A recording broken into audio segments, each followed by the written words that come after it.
Bismillahirrahmanirrahim. Assalamualaikum warahmatullahi wabarakatuh.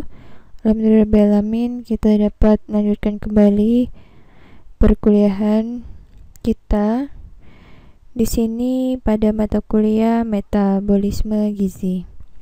Nah, untuk materi yang pertama di sini tentang pengantar metabolisme gizi. Baik, kita langsung saja pada pembahasan kita. Nah, bisa dilihat di sini. Yang pertama, mengapa kita makan? Yang kedua, mengapa pembentukan makanan yang sangat penting? Yang pertama, karena kita akan merasa lapar, kemudian kita butuh energi, kemudian kita juga butuh pertumbuhan, serta untuk kesehatan, integritas metabolisme, dan fungsi fisiologis kita. Nah, yang dimaksud dengan integritas di sini adalah suatu konsep yang berkaitan dengan konsistensi dalam metode-metode, ukuran, prinsip, dan yang lainnya. Nah, selanjutnya, apa fungsi dari vitamin dan mineral? Nah, di sini vitamin itu sendiri yaitu untuk menjaga kesehatan dan integritas metabolisme, sedangkan mineral memiliki fungsi fisiologis. Selanjutnya, agar makanan dapat digunakan oleh tubuh, makanan harus terlebih dahulu dicerna dan diserap yang kemudian dimetabolisme. Nah, bisa dilihat di sini ada prosesnya. Di sini ada kelenjar ludah masuk ke esofagus, kemudian masuk ke lambung, kemudian pankreas kita, dan masuk ke usus halus, hati, sampai ke usus besar, baru diproses dan dikeluarkan melalui anus. Nah, jadi apa metabolisme itu? Nah, metabolisme itu sendiri rangkaian reaksi diawali oleh substrat awal dan diakhiri dengan produk akhir yang terjadi di dalam sel. Kita ambil contoh, reaksi pertama A ke B, kemudian reaksi yang kedua B dan C, reaksi yang ketiga C ke D. Jadi ini contoh dari reaksi metabolisme itu sendiri yang terjadi di dalam sel. Sini kita lihat katabolisme. Di sini reaksi penguraian atau pemecahan senyawa kompleks menjadi senyawa yang lebih, sedangkan sederhana bersifat eksergonik, yaitu menghasilkan energi. Nah, di mana eksergonik ini reaksi spontan atau reaksi yang menguntungkan. Sedangkan fungsi katabolisme di sini menyediakan bahan baku untuk sintesis molekul lain, menyediakan energi untuk melakukan berbagai aktivitas. Nah, sintesis di sini adalah suatu integrasi dari dua atau lebih elemen yang ada untuk menghasilkan suatu hasil yang baru. Selanjutnya di sini ada anabolisme, di mana proses pembentukan atau penyusunan senyawa organik sederhana menjadi senyawa organik kompleks bersifat energonik, membutuhkan energi. Kemudian ada proses anabolisme memerlukan energi seperti cahaya, panas, ataupun energi kimia.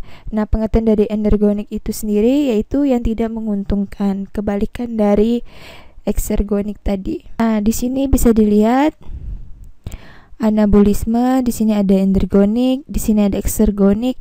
Energi ada reaksi yang menguntungkan dan reaksi yang tidak menguntungkan, yaitu energonik itu tidak menguntungkan, sedangkan eksergonik itu sendiri menguntungkan.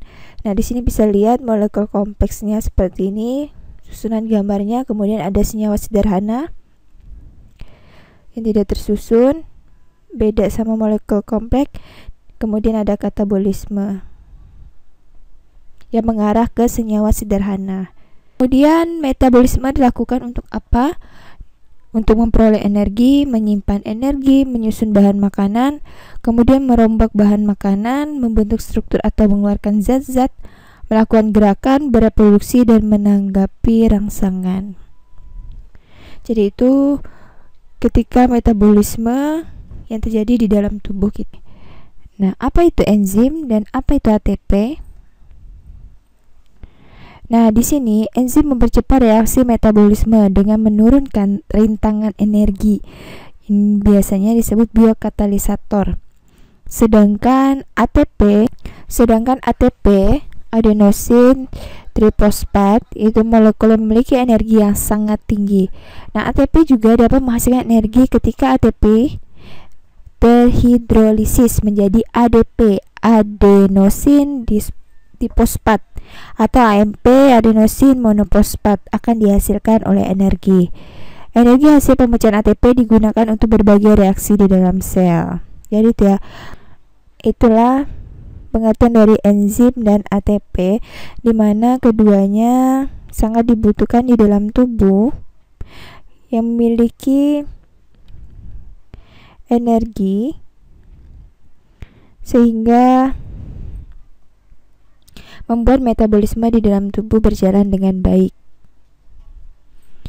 Nah, selanjutnya ada ATP dapat menghasilkan energi ketika ATP terhidrolisis menjadi ADP, adenosin difosfat, atau AMP, adenosin monofosfat, akan dihasilkan energi. Kemudian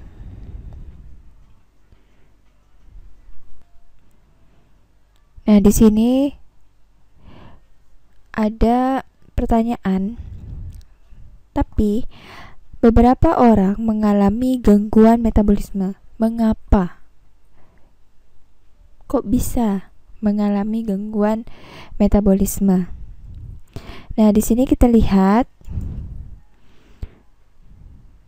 adanya dari gangguan metabolisme itu sendiri tidak mampu menjalankan metabolisme dengan baik di dalam tubuh.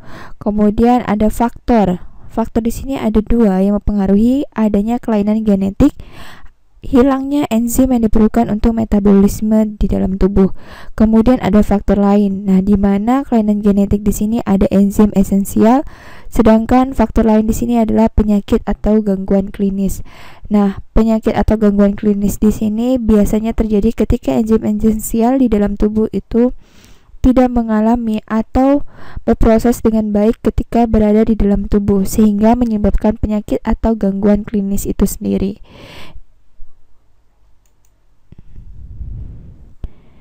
Baik, itu saja untuk pertemuan kita atau pengantar di awal tentang pengantar metabolisme gizi kita. Semoga bermanfaat. Kurang dan lebihnya mohon maaf. Akhir kata, assalamualaikum warahmatullahi wabarakatuh.